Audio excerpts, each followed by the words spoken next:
Bonjour, nous allons voir aujourd'hui les carences des arbres fruitiers. Alors en ce mois de juillet, nous allons voir plus particulièrement la carence en fer, appelée également la chlorosphérique. Alors nous allons voir comment la reconnaître, les conséquences de cette chlorosphérique, et enfin, bien entendu, comment y remédier.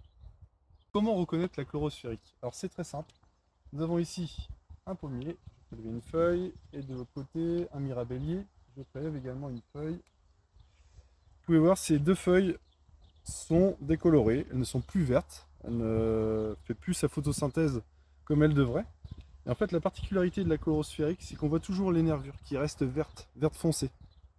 Et autour, le reste de la feuille jaunit. Donc là, on est sur une vraie chlorosphérique. Alors les chlorosphériques peuvent être partiellement localisés dans l'arbre. Donc ici, on a une belle branche toute jaune, toute jaunie de chlorose, et puis le reste reste vert. Et puis nous pouvons avoir aussi des arbres complètement jaunis. Ici nous avons un poirier qui commence à chloroser sévèrement et là tout l'arbre est atteint.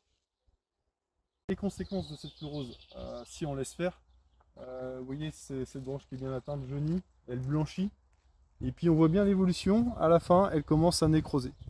Donc cette branche l'année prochaine elle risque d'être partiellement morte. Donc on commence à affaiblir l'arbre et potentiellement aussi à l'arrivée de voir arriver des maladies de bois.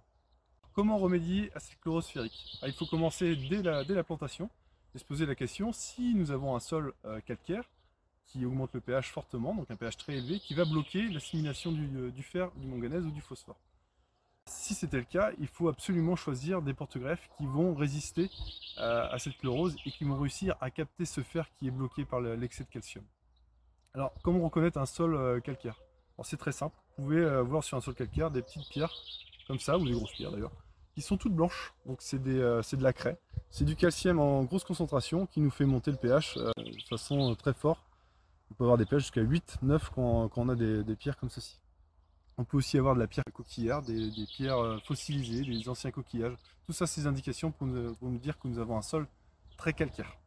Dans ce sol calcaire, on va préconiser des porte-greffes comme pour le cerisier Sainte-Lucie, sur le pêcher plutôt Saint-Julien. Les mirobolans également vont bien résister à ces sols calcaires. Ensuite, lors de la plantation, nous pouvons aussi rajouter de la terre de bruyère mélangée à cette terre calcaire. La terre de bruyère a la particularité d'être très acide, donc on va rééquilibrer en fait le pH du sol et on va limiter ainsi sur le développement du début du développement de l'arbre les chlorosphériques qui va pouvoir bien se développer.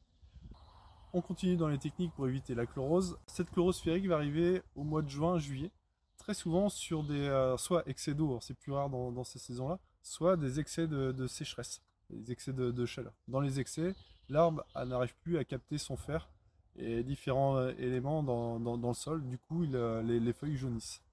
Donc pour éviter cela, on met un substrat au niveau du pied de l'arbre, ne jamais laisser un sol nu.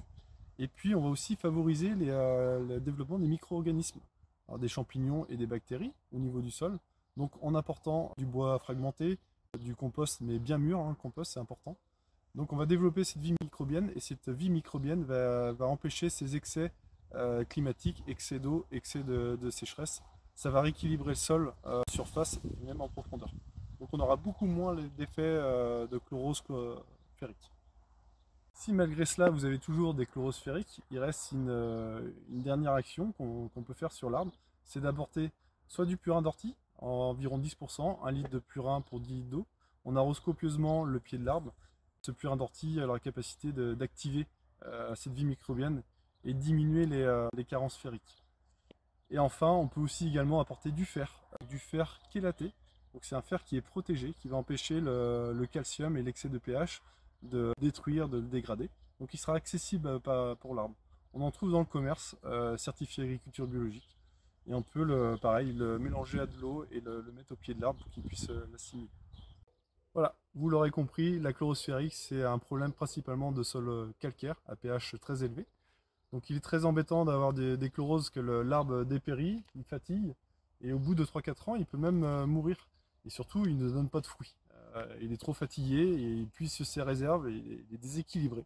Donc il faut vraiment réfléchir en amont sur le choix de nos arbres, réfléchir en amont sur le sol qu'on a, puis aussi adapter les espèces. Nous avons des espèces qui sont principalement adaptées sur le sol calcaire, comme l'amandier, également l'abricotier, qui sont vraiment les espèces de prédilection pour le sol calcaire.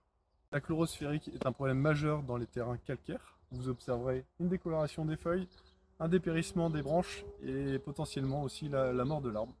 Mais pas de problème, vous avez la solution, maintenant vous savez la reconnaître, vous savez comment gérer cette chlorose ferrique, donc à vous de jouer.